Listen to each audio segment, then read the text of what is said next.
evidence. And so it's really exciting to be here now at this time when the evidence-based stuff is starting to catch up with the shamans have known forever.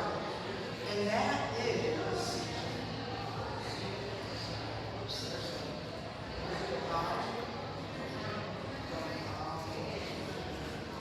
that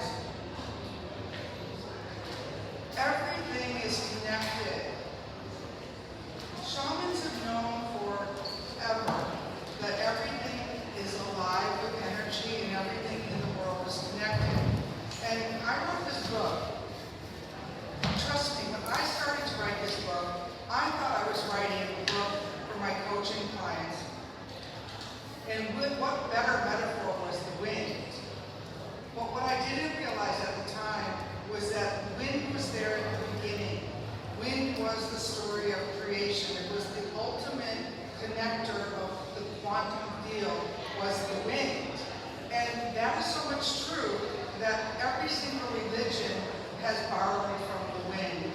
From Ruach is a wind, Nirvana is a no wind, Holy Spirit is a wind, Om is the wind of the sound passing through things. And what is the quantum field telling us? That absolutely everything is connected. And anything that you do out in the future is going to have the experience in the past. And the past experience is going to influence the future. But just think back for a second. In your life, how many times have you had an experience today that you know that the experience you had today was all about the experience you had 20 years ago? Anyone know that experience? Right. A couple months ago, I work with Conscious Health, and we have a retreat center, a 41-acre retreat center out in Aurora Hills, which we're going to start booking for our friends. Oh, nice, we're right around the corner. And one day, I mean, I've been there, what, 6-7 times. One morning, I'm driving down the hill, and I recognized a tree. And when I recognized the tree, I ran to find Katerina, who's sitting there, and I said, Kat, 20 years ago, this is where I started my official shamanic training. What are the chances that my bosses bought that retreat center 20 years later, but I had walked the ground 20 years before, probably filtering, putting my energy onto the ground for the path that was going to lead me 20 years out of the way, back around to my final career. I tell my bosses my final career is going to be getting this retreat center launched. He said, oh no, we're just starting. I'm thinking like, oh. I've been waiting for you all these years to catch up with what we're learning now. And isn't that like really exciting that we're here? I mean, I was a pioneer. I was a pioneer in the kitchen when I was chef. It didn't occur to me that there was no other women in the kitchens in New York. Until I was teaching a group of high school students a few weeks ago, or last year, and I did a timeline. I go, oh no, my God, I was right behind Julia Child. And there weren't other women. So we were the pioneers who understood that what the science is just catching up to now. So what is this path of the shaman that they knew? Shamanism has become a long term. I started working on a TED Talk, and I had to put in the first line, even my white Indo-European ancestors, because trust me, I had my DNA tested, and the fact that I had when I was 30 or ish, and all of a sudden I had to start rolling people over to the other side, and then I had a dismemberment experience, it wasn't what I signed up for. I didn't know, and I'm sorry that this is who I am, but this is how the shamanism came to be, and so I have to tell you, I got to name that now. But they use the word shamanism to lump in all of these experiences that I've learned were on the wind long before anyone started to name them, because it was there 4 billion and over 4 billion years ago that the wind started to stir and creation happened. messages, which you might have to later and find out, came about that the wind went to Australia to give those people in Australia the messages, because this is all the quantum field. The wind went to Greenland and gave them different messages, and then in the Indo-European ancestors of mine, the wind gave them additional messages. And so if we go to the field, the quantum field, what better than the wind to tell us the story of how we've evolved? And so the thing with shamanic principles is there's a couple of principles that you have to remember. Direct revelation. And all of the information is in the field, all of the information has been there for you forever to hear. What better way to get it than to go direct to source yourself? And I think that everyone sitting in the room can agree that your best answers have come when you receive them directly. Because think about it. In my lifetime, in yours, and some of you are younger, so maybe it wasn't in your lifetime, but we left the churches behind. We left the churches and we said, oh, I'm spiritual but not religious. Well, what we threw away was everything. The rituals, I just walked the El Camino and I walked 100 miles or so of it in May. And I'm going to take a group next year if anyone wants to go. I got up extra early to get to the cathedral because I wanted to be there for the mass, for the copal and the frankincense and all of that, which they didn't do that day. Well, bummer on me, I bought the copal and I did it at my next thing. But what I know about all of that is that the ritual and ceremony is the shamanic technology. The ritual and ceremony is the way that we access the quantum field.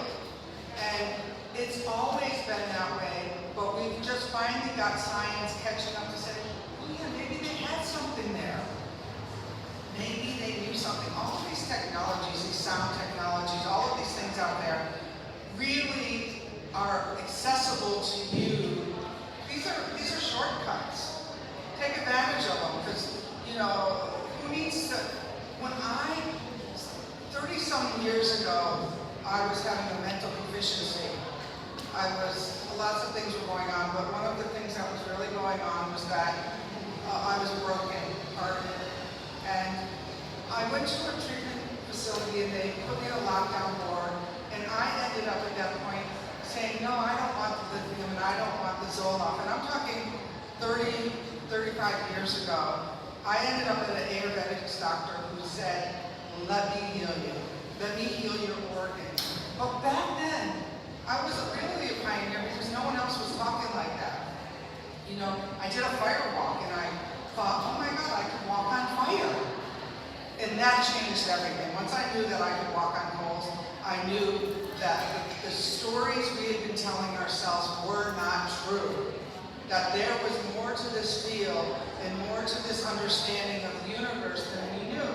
And that's what quantum physics tells us, that we're connected to everything, including if we can connect ourselves to the coals in the fire and get ourselves a little bit jazzed up about it, you can dance across those coals. Now, I'm not suggesting any of you run out there tonight, see if you can get yourself all jazzed up and walk on coals, because I was with a nun. This nun was, at the time, the Catholic Church wasn't taking very good care of the nuns, and this woman took up Reiki, and not only did she take up Reiki, she took up leading fire ceremonies in the woods. So, that aside, I started to learn that there was more than what meets the eye. And so I started to really go forward with that idea. I didn't know about quantum physics then. I didn't know about anything. I didn't even know about shamanism.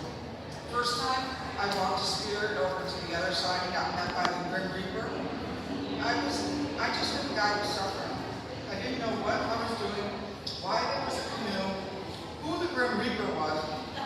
And all I knew was that he wasn't there for me. You know, and then another experience that I had, very shamanic, I was sitting at a lecture, much like you're sitting here, and the the guy said, who wasn't at my thing yesterday? Let me rattle you in. He started to rattle. Luckily I had friends in the room because I went on this journey where I was cut open, ripped apart, dismembered, sewn back shut with arrows, and he's up in the front of the room talking about long distance healing. Long distance, I went to Africa, I went to Egypt, and it wasn't done. My friends literally had carried me out from the room and put me into bed where I stayed for 3 days because it was like I had had a hysterectomy. That's quantum physics. That's me being connected enough to the field to have that experience that was life-changing. Because when I was 20, going back and forth in time, like we're talking with the quantum field, when I was 20, a psychic told me I was going to have a major illness in my 40s. Well, this happened right at my 40th birthday. The guy was walking across the Quinto. I said, how old are you? I said, I'm just turning 40. He looked at me and goes, oh, that's when it started happening to me too. Didn't tell me anything more, so I went to his first workshop and I'm in, crickets. Then I go to this lecture and all of a sudden I get ripped apart, put back together with arrows. And I kept trying to prove for days it didn't happen. Who's been there that had this experience that's so profound, so connected, yet you say that just didn't happen? I'd be trying to move the coffee table, but I had like a hysterectomy. I couldn't do any of it. Never got that illness in my 40s. I started to believe that there was more to this past and present, and then even like how surprised I was when I walked onto those grounds and saw that they had bought the retreat center where I started my formal training. I mean, you can't make this stuff up. But science is catching up. They really are. I mean, look at what they've got, the sound healing table that we have over at Conscious Health. And now, they're borrowing our plant medicine. What do you think about that? I had a hard time with them. What's that? I had a hard time with them borrowing our plant medicines for a minute because I'm a shaman and I believe in set and setting. And I really want to know what setting that you're going to be giving these people this treatment in. Not that I dispute the treatments per se, but I saw the greed of the sappers. I saw what they did with a painkiller that was going to solve the pain problem in the United States. So I'm very cautious about these new medicines, which actually, like this ketamine that people are really experiencing a lot with, is a manufactured thing that's connecting you to the quantum field. I've done it a couple times and I understand, oh, this must be the quantum field. Because it's not my field. It's like, how do I tap into that but make it useful for my own healing? So we gotta be really careful because, I'll let you in a little new secret. I'm just writing a new book and I've been talking back and forth to my developmental editor who is working on Greg Braden's new book. And his new book, just a little, is about how we are at a time in our lives that we have to be really careful about how much technology we let interfere with our perfectly designed human DNA. So as we shift, as we put in these ketamines, as we put in these other experiences, we have the opportunity to actually shift our divine DNA. I'm not going to be she just told me one little piece because I'm more practical. I like, big, and my new book is called 1111 Insights. It's the 11 insights I got when I did pilgrimage, and I think it'll be really useful for you whether you walk the Camino or walk to the beach. But that aside, how I was just telling you, I kind of weaved in this story about the soul technology of shamanism. I want to give you a little experience of it. We only have a half an hour, so I have to really keep it on track. I can go all the way back. But I want to show you a little experience with the shamanic technology called the wind whistle. Okay? And so you've been here today. Has anyone gotten triggered by somebody or waiting in line or something that you go in? Yeah, right. Or how about on your way here, like the car that almost cut you off or all of that? All right. So this is a little exercise that I came up with my wind whistle.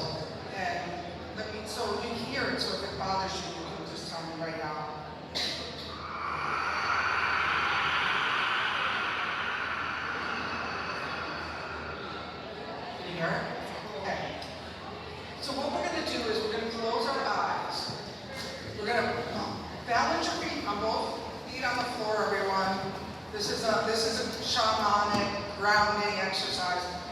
And what you're going to do is you're going to actually get a taste of the quantum field because you're going to close your eyes and imagine yourself someplace that you love in nature. Because we're connecting out, all right? So you can close your eyes to that. And then you're going to use your finger to write in the air that's something that was disturbing you today, okay? Don't write a long paragraph, just make it down to a couple words, a sentence. And then I'm going to blow the wind whistle, and I'm going to call on one of my wind goddesses, Bangpopo, to come on down. She rides on this tiger out of the quantum energy. She's going to come down. She's got a wind sack. The wind was carried in sacks. And she's going to gather them all up. And then we're going to take it out beyond the furthest mountain, all the furthest galaxy, and we're going to release it. And I know you're all good at this because you're here. We're going to release it with love and light. We're going to transmute that energy with love and light. And this is how the quantum field works. How do you like it? Yes. Okay, so close your eyes. And let me just give you a little balance, just in case anyone else needs that quantum feeling.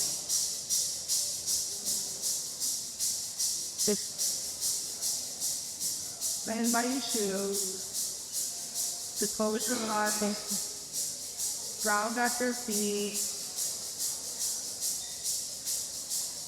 and find yourself in your favorite spot on nature.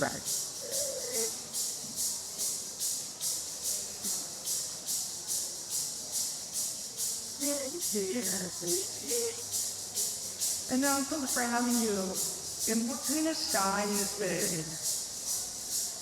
And your dreams like the blue skies about your face. Once you see the friend sky there is, think about something that disturbed you today, something that got you off your day.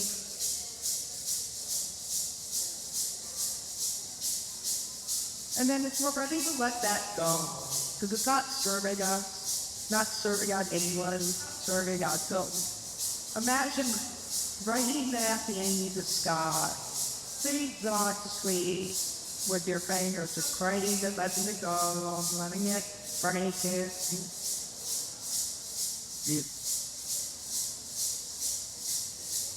You're about to speak cursive, and that's right.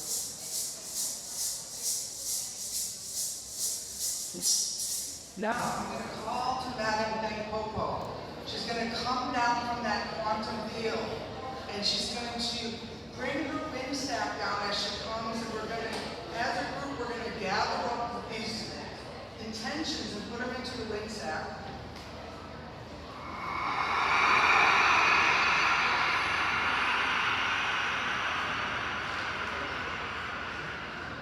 Just sweeping by all the field.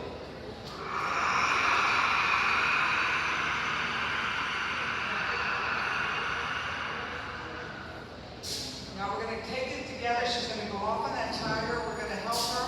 We're going to see it going out beyond the furthest galaxy.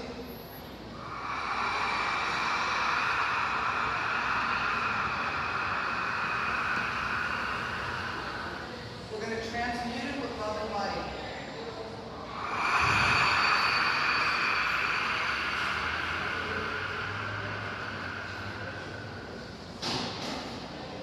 Now shake off. Come back to the room. Do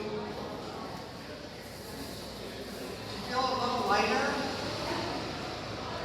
A little lighter? Good. I like that. That's an exercise of shamanic practice that you can do what? With your kids, with your neighbors, when anything comes up. Another one I like to do is carry a black rock in the car that I can transmute my energy in. You know, you do a little bit of a shamanic journey with the rattle.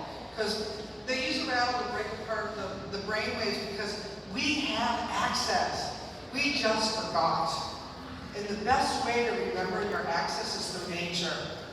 We are nature. It's not something that's over there. It's not something that's out the window.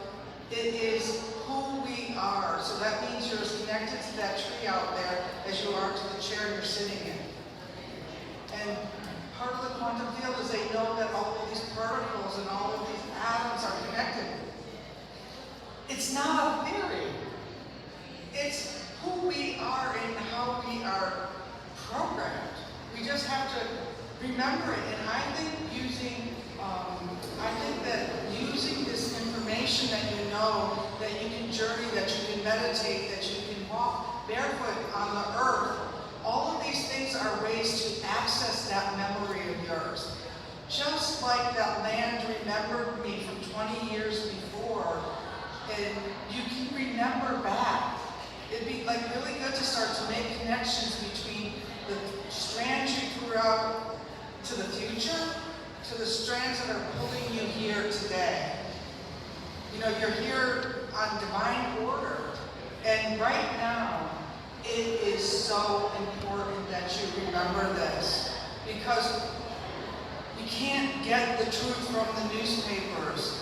You can't get the truth from, I don't care if you're reading the right side and the left side. That's not where the truth lives. The truth lives in you remembering who you are. And, you know, this morning, I put a picture of a cat on my Facebook, and sure enough, I started getting the emails from my friends who don't agree with me. I don't really care, because I don't take these things personally.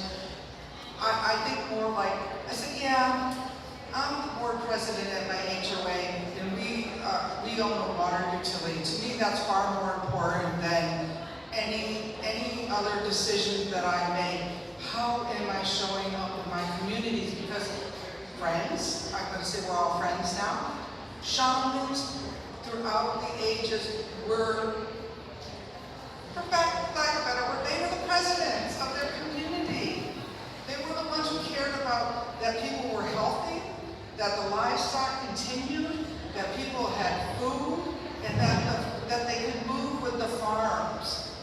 So if we all just go back to our nature roots, what's really important is our home communities.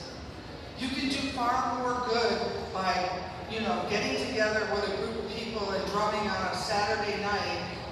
And that's not to say, I don't care if you're political or not political, but I think that we have to get back to our communities. I think that's where our answers lie, that's what the shamanic approach is. And look at, if we're all connected through the quantum field, right?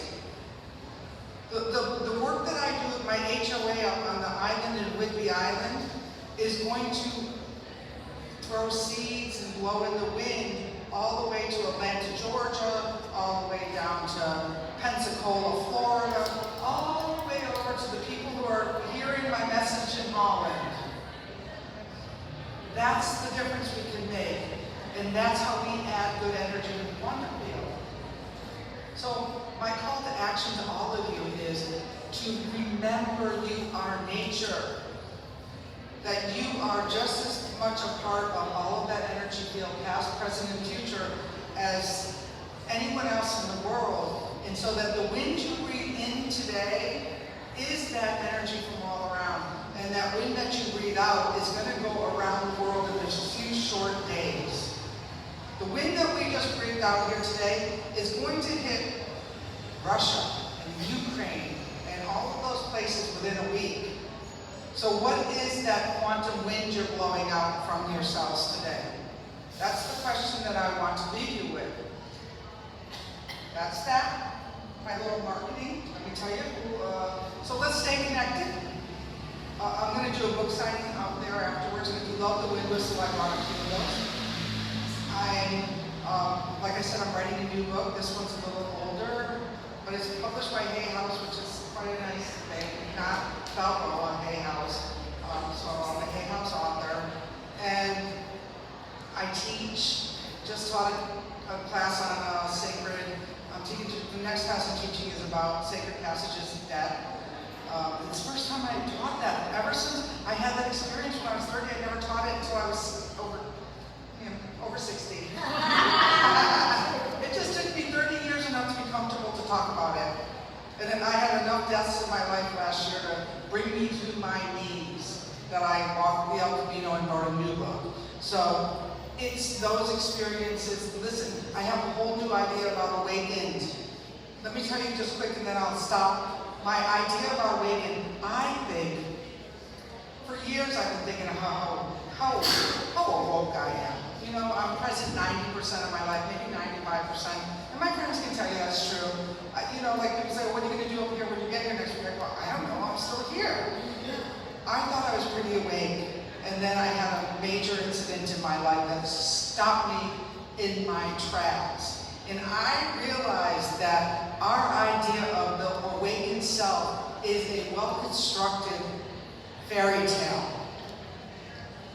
It is a well-constructed fairy tale that I like to believe, that I reinforce with all my positive affirmations and all my living experiences as I was living well. But the true test of the awakened individual is how you act to your fellow human beings every single day, no matter where you walk. Can you be hurt and still be showing up? Can you be frozen and say, oh, this is bringing up some new stuff to look at? That's awake. That's the best we get, unless you move on to the quantum field, and then I won't know you, you won't buy my book, and you won't be with me. So what are we going to do? So I represent conscious health and wellness, and that just happened. I had a healing center 25 years ago, and the fact that now my bosses think it's really cool, and we're going to expand them and build them all over the country, is like, God, I already did that. But here we are again, and now people are ready for it. So do your work, show up, and be a nice person. Thank you.